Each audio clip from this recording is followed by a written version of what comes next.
One, this is Terrancegangstawilliams, a.k.a. OG Giggity, a.k.a. Mr. Answer Right Back, a.k.a. the People's Champ, Terrancegangstawilliams. Shout out to Cash Money. Shout out to the Cash Money. Shout out to Young Money. Shout out to Chopper City. Shout out to OVO. Shout out to Rich Gang. Shout out to my brother Big Hanif out in Tennessee. Shout out to Razak out in Philly. Razak, stop trying to press me, brother. Shout out to my podcast partner, Crypto Jeezy. He got his own channel on Crypto Jeezy, at Crypto Jeezy on YouTube. Shout out to Bam Bam, 411 Giant out of Shreveport. Shout out to my nephew, Hot Boy Gator. Shout out to Big Papa, a.k.a. the Pill Man.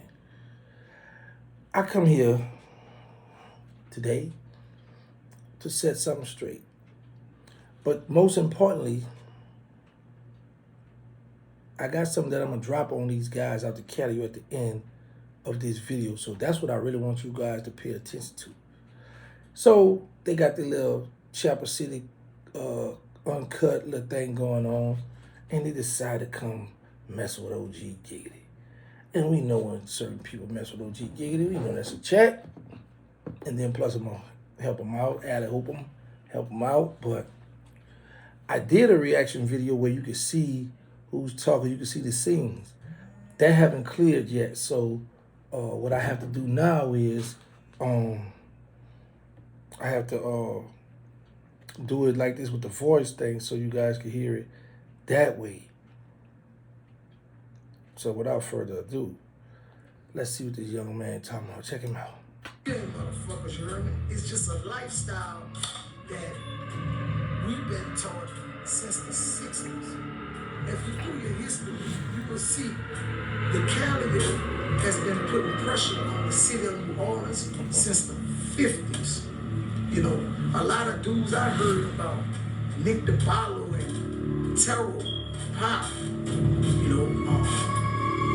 like Randall Smith, it's our generation, Wayne, Speed, Chill, it was a lifestyle. You understand? Cut Boys is a crew that was called BTG, Back of Town Gangsters, but was later changed to Cut Boys by C Murder to help clean up the deadly persona the BTG had across the city. But it didn't help. It actually made it worse. I want to point something out right quick. You said the Calliope been applying pressure since the 50s on the city of New Orleans. I'm not going to get into a spit match with him about that. I'm not going to spit box with that one, because the whole city been cutting up. So anyway, I want to address, because they inserted C Murder in this, and I want to make it very clear to people. During the time of the war between two guys and myself in the Calliope project, Back of Town, with the lady named The Cut, C Murder was not around. C Murder was not involved in that. I always tell people I think that it's a shame that C Murder made it out of the project and came back to live out his raps. I think that's a shame. And now he's stuck in Angola not knowing when he's going to get out. I want to make that clear, first of all. TG had been under federal investigation for years after the feds found they were connected to drug kingpin Richard Scardy Pena. Most, if not all, BTG members worked strong arms for the drug overlord. The FBI and DEA would eventually put a dent in BTG's armor when they had taken down kingpin Richard Pena, who was of Dominican ethnic with Colombian and Mexican cartel ties, who ran his empire from Miami, Houston, Boston, Louisiana, and Puerto Rico. Pena was the main supplier to BTG with heroin, cocaine, marijuana, and to be his muscle in the streets. Troy T. Dub Watts, younger brother of Randall Watts, was arrested 4 months after Pena and added to the Pena organization drug indictments. A month before Troy Watts was arrested, his older brother Randall Watts was gunned down in front of Rose Tavern Bar in the Calliope projects, which... Let me just say this about Richard Pena. Because I noticed Richard Pena and T-Dub, Calliope, T-Dub is very cool. But I want them both to remember this. When the feds start scooping in on Pena organization, they told Dub, come out to Miami, we got some work for you. Come on, cop. Dub, Calliope instincts kicked in. So Dub, they told him what hotel to meet him at. Dub got a hotel across the street. He was there a day earlier. And Dub peeped the move that Pena was about to bring him. Yeah, he peeped the move. See, they don't talk about that because now they best friends. Then I got a letter from Pena while I was in jail. I got like about 3-4 letters from Pena while I was in jail. And he was shouting me out and telling me all kind of stuff because I had spoke with Pena on the phone around the time in '94 actually. So he had reached out to me. And we was talking, emailing, writing each other back and forth. So I just want to make that clear how this video is well put together in the beginning, because there's some bull crap also in here that I'm going to point out to you guys. But I just want y'all to pay attention to the message at the end, because that's what's very, very, very important. Just be patient with me. I got something I want to show you guys. Where he was later immortalized by a huge mural on its exterior wall. CNN would even put his funeral on national news. And although his brother, Troy Watts, refused to attend his brother's funeral, it was rumored that he hired out-of-town hitmen from Miami. He was acquainted with to bodyguard his family while they were attending the funeral. With Calliope... Now, this the question I have. It was rumored that T-Dub hired some hitters, bodyguards, whatever, to take the family at the funeral around him. But the Calliope been applying pressure since the 50s. The Calliope had these steppers doing the funeral. Why you gotta hire some outside help when you got the steppers right here with you? Just make it make sense, man. You know why? Dub was scared. Dub was scared. Dub was hiding out in Atlanta for a minute. Because Dub felt like whoever had the balls of coming back of town to Calliope, because usually if you went back of town Calliope, on the bull, you ain't make it out. But whoever had the balls to come back of town in that Calliope to hit Randall, that scared TW. So he ran and hid.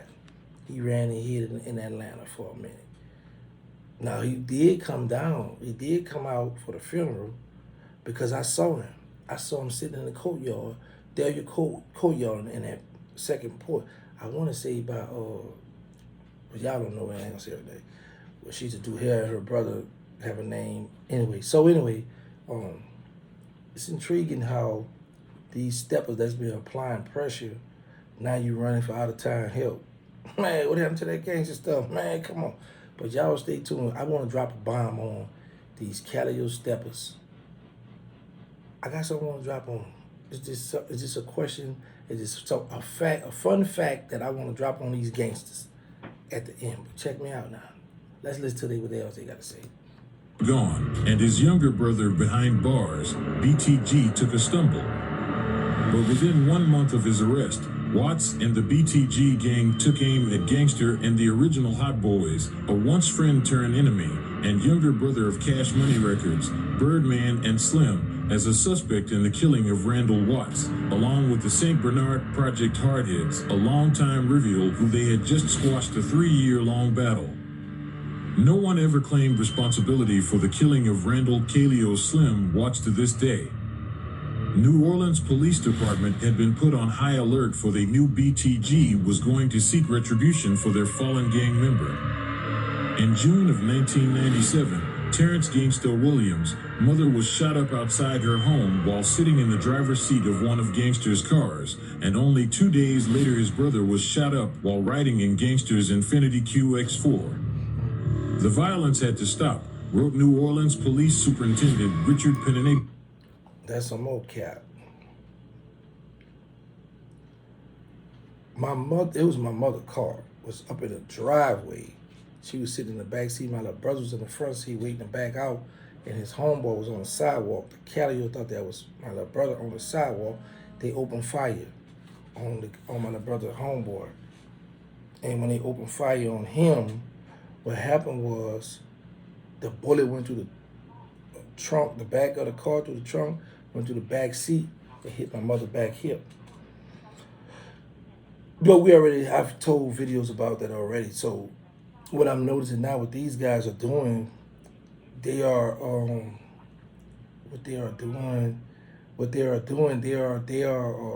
taking videos and different stuff from my stories and colliding, putting them on the story.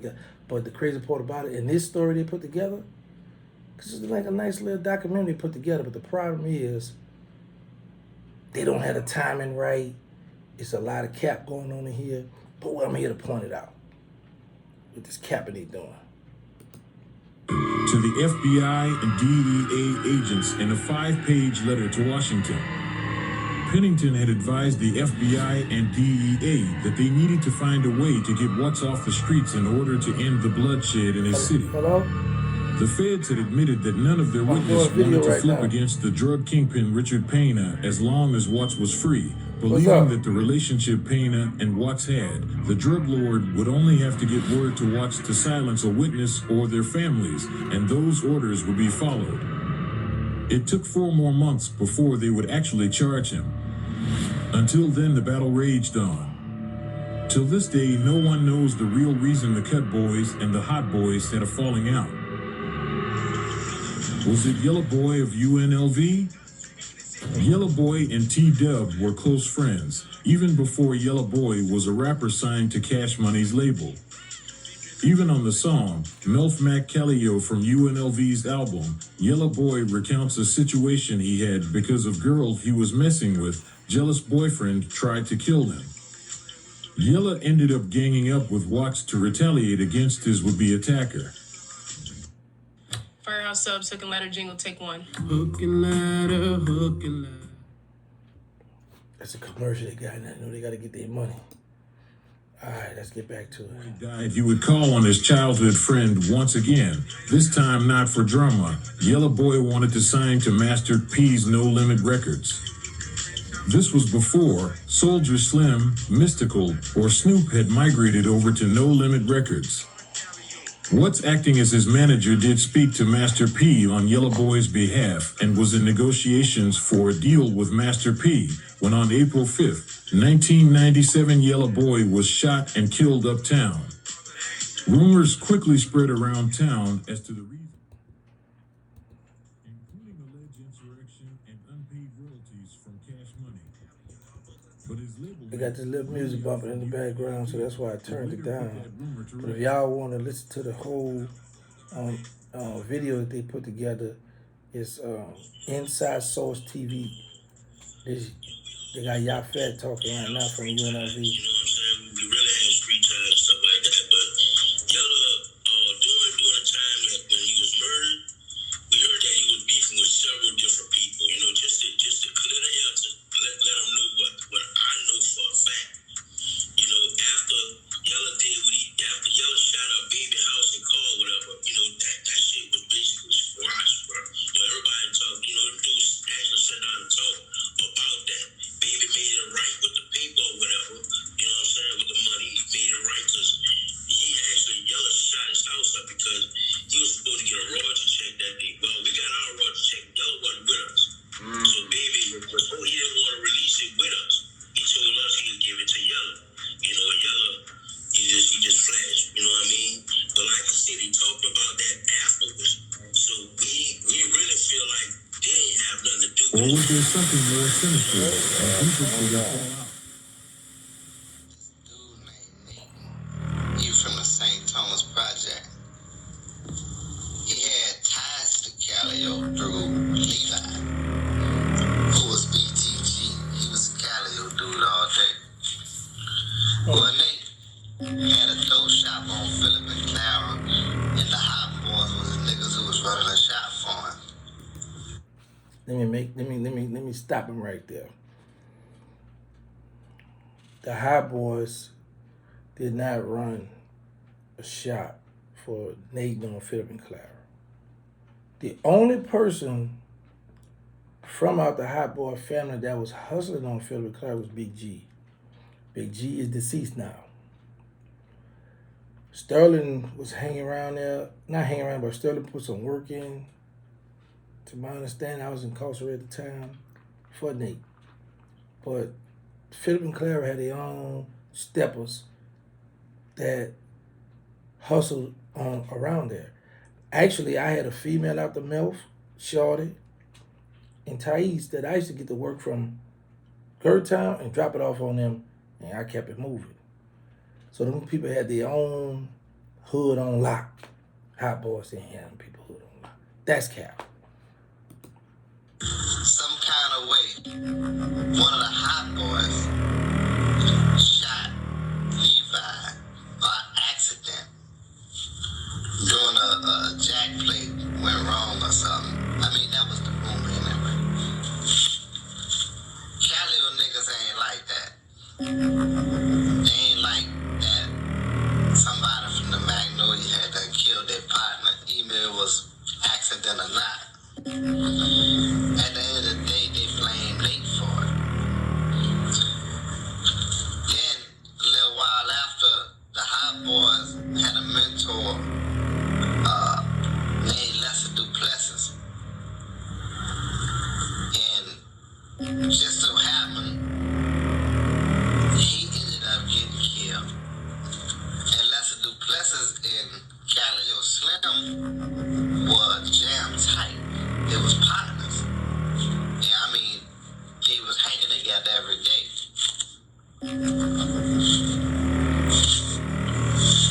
So, once again, they blame Nate. So the Calliope... Let me just say this. Uncle Lester Duplessis, OG, he's deceased now. He used to have to go into Calliope, go pick Levi up out the Calliope, to get up out the Calliope. Because Levi, this one they was beefing with Nap, Meatball, Marlo, and Crew. Nathan is out the 10th ward, but Nathan, Levi, Tony D, JoJo, all of them ran together. They all ran together. But the situation with Levi, it was a guy out the Calliope project that put a lick together downtown. They went downtown, they hit the lick, dudes was in the car. One person was on one side of the car, Levi was on the other side of the car. They had their weapon drawn on the person because there was a few kilos involved. Shots was fired through the window on that side and it hit Levi. So the person that's narrating this story, they just want to add the Hot Boys to it so bad. And the Hot Boy had nothing to do with that. It was all homies, family, people that ride together that hit their own people. Started plotting on Nate. But the Hot Boys said they would ride or die for Nate against Calliope. And everything was kind of low key at first, and it was like a calm before the storm. Then it just broke loose because another guy was killed who was from out the Calliope. They called him Fool. And after Fool got killed, it was pretty much shoot on sight. After losing Levi and Fool, bodies just started dropping. Right on the parkway, and They had a video showing with the shoot. I ain't want to post that either. where the Magnolia Mess up my money. and They got another commercial just came on. Like I say, y'all check out the video. It's very interesting. I like how they put it together, but there's a lot of cap in there, but some But entertainment. we was like Check for me. neutral to all that. But we knew that during the beef, when things got hot and heavy, especially after Mosquito had got killed, Gangsta had kind of ran to Tennessee to lay low for a while till the heat get down. And the dudes out the Cali Ghost that was just riding looking for him. And when they found out that he had went to Tennessee,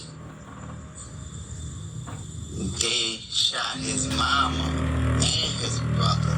And that was like, nigga, you got to come back in town, nigga, because we just popped your family.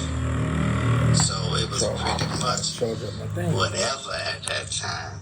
Oh, wrong charge. At the same time that they was looking for gangster, they were also going through the St. Bernard project, laying them dudes down too, because they really didn't know. Stop the cap. I gotta use no real cap thing. Stop the cap. Nobody from the St. Bernard was deleted during this war right here. Nobody got deleted in the St. Bernard. Y'all capping. Now, you say in here that I would lay low in Tennessee. I don't know nobody in Tennessee. Now, what they talking about when I went to Tennessee, I had a co-defendant. She had some $6,000 for me that she wanted me to invest for her in a drug trade. I went out to Tennessee to get that money from her. She also was setting up some drug dealers for me in Tennessee. All this is public records. All this is, she went to trial and all this stuff. So, once again, they heard my story, me going to Tennessee and the robbery, the drug dealer putting down, and now they took that and ran with it.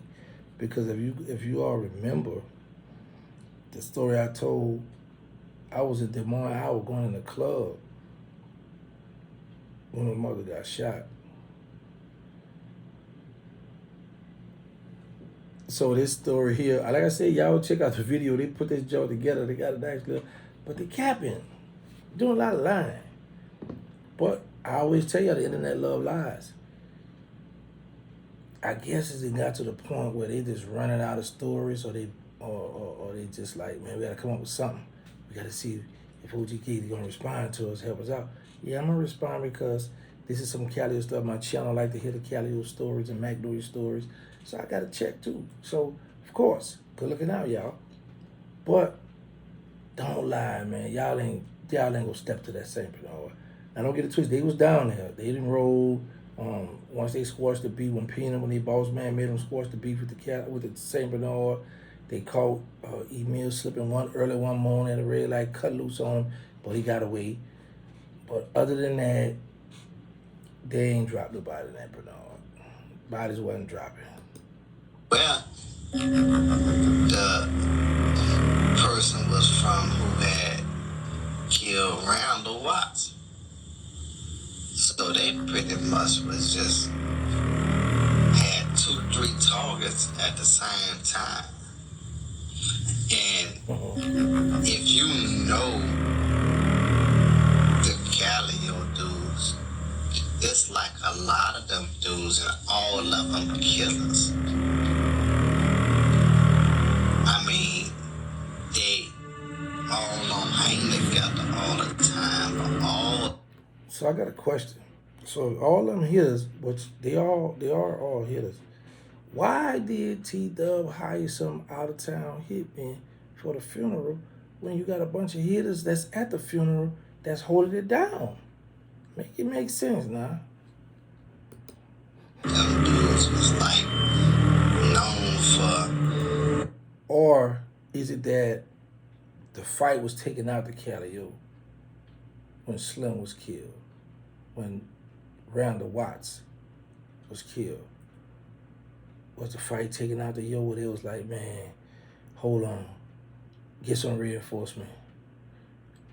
Get some people from out of town. That's what it sounded like to me. Putting in work.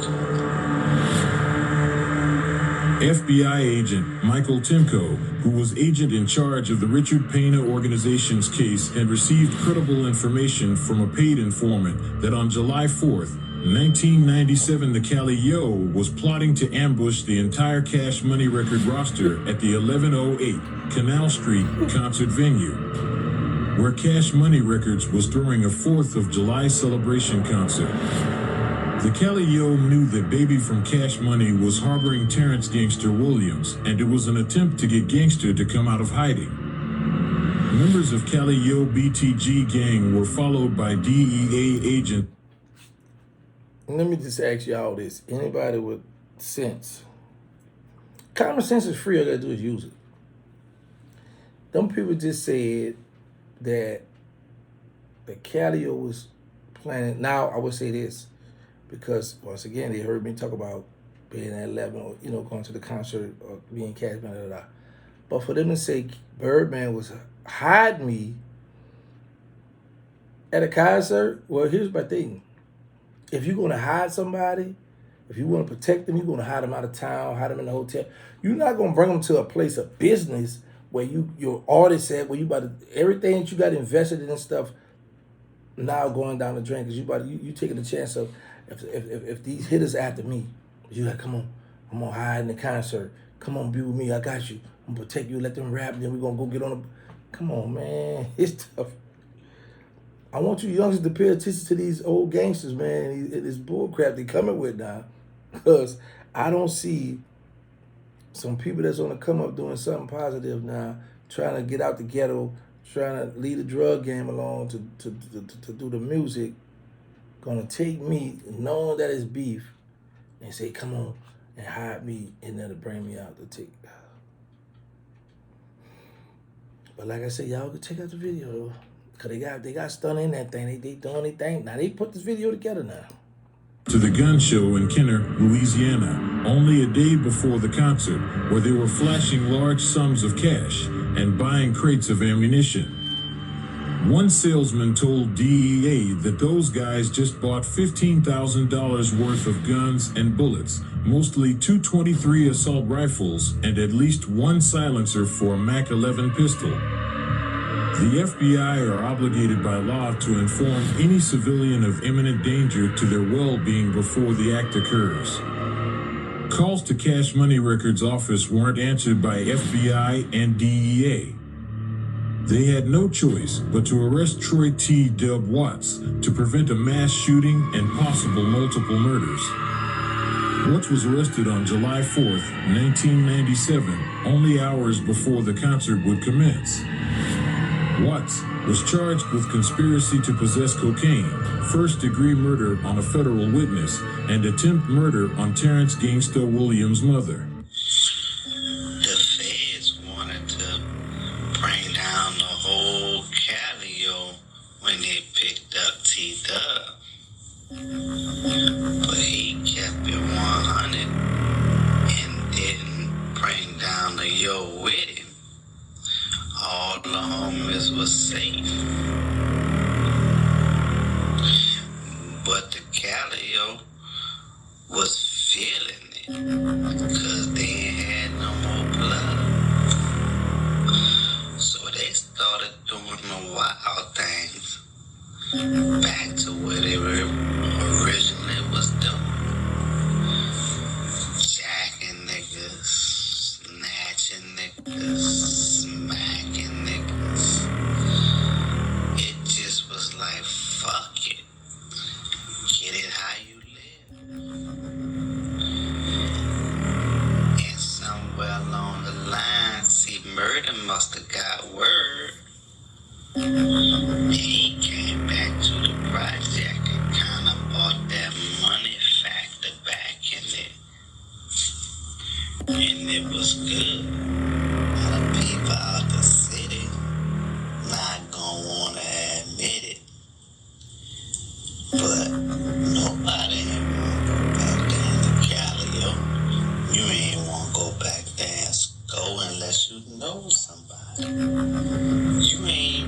wanna go back there doing nothing else but just getting what you gonna get and leave. And it was a whole city thing.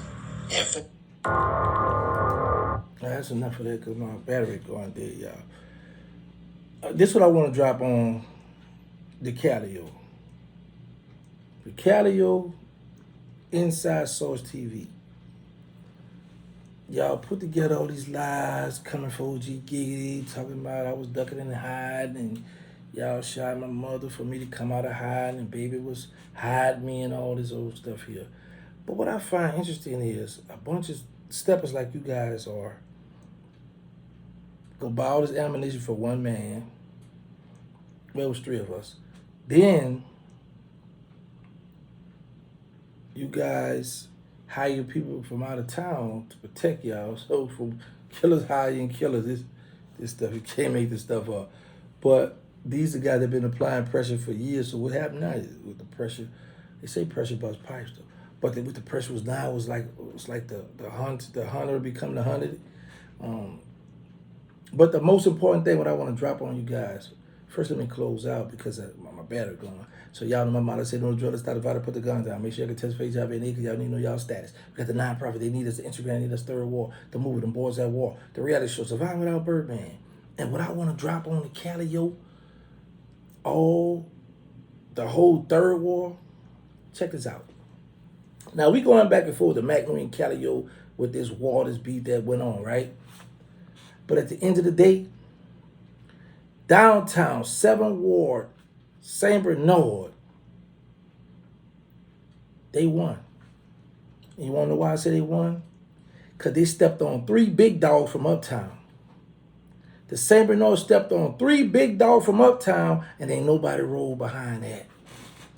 Yeah. So all you gangsters, you killers that still want to betray y'all steppers in hardcore, that yo was doing this and this, answer that. Why nobody rolled behind these 3 big dogs that got stepped on out that St. Bernard? The St. Bernard stepped on 3 big dogs from uptown, and nobody rolled behind that. That's a proven fact. Nobody rolled behind that. So when y'all come with these videos, talk about what happened to y'all on y'all downfall too. Talk about that, how one sharp little man was y'all worst nightmare. Took down 2 of y'all big dogs out the Calliope, and then somebody else at the St. Bernard took down a big dog out the Magnolia. And nobody rolled behind that, but everybody got these stories to tell. That's all I want to drop on them because I'm just confused how they could talk about all this stuff, how they was stepping and how they was cutting up, how they was doing this and this. So when you look at it, and this for you youngsters, when you look at it, everybody got flaws. When you look at it, everybody claim to be gangsters, but them gangsters ain't no gangsters until the right gangster come along. And when you look at it, it was a lot of pump faking. But one can say this. This happened. But if a person go ride for somebody or ride looking for their enemy and you can't find them, then you got to, only thing that's documented if somebody finds somebody, touch them, oh yeah, he did that. But riding around looking and asking quick, that don't count. So I will say this though. I'm not going to get the PM match or spit match or none of that with that Calliope. I know that the people really watching. I'm one of the ones that tell people be careful on this internet. But I will make a check off them and I will correct some stuff. And like I just said, while they putting these gangster videos out talking all this hardcore gangster stuff, answer my question, why nobody rolled when that St. Bernard stepped on 2 big dogs out the Calliope project? That's all I want to know. So while y'all talking that talk, St. Bernard won. Real talk. They up by 3 on Uptown. If y'all want to call a spade a spade, they up by 3. So I want a lot of you youngsters and a lot of y'all that be praising these gangsters, these street guys that still want to hold on to that street cred and want to still hold on to that stepping stuff. Ask them when they got that Draco in their hand at FNN, why y'all ain't stepped downtown? Because they were faking. If you ask me, everybody was fake. Now you got some people that lost lives on both sides, But that Calliope did not go down there and step to that Bernard, and they knew where that stuff came from. They knew that. They knew. But that little shorty was a nightmare for them. But they knew. They just didn't want that. I guess they, well, I would say this because the Cali, they said they'll go, but I guess little shorty was too much for them. Too much for them. But anyway, stay mindful now. Anybody can be touched at any given time. Anybody can be touched at any given time. I'm going to leave it right there. Thank y'all for all the love and support. And watch these Similac gangsters, these clones, and these guys that still want to hold on to that gangster persona, but wasn't really living like that because they telling on themselves right now. They how you killing from all the way out of town. Man, I can't make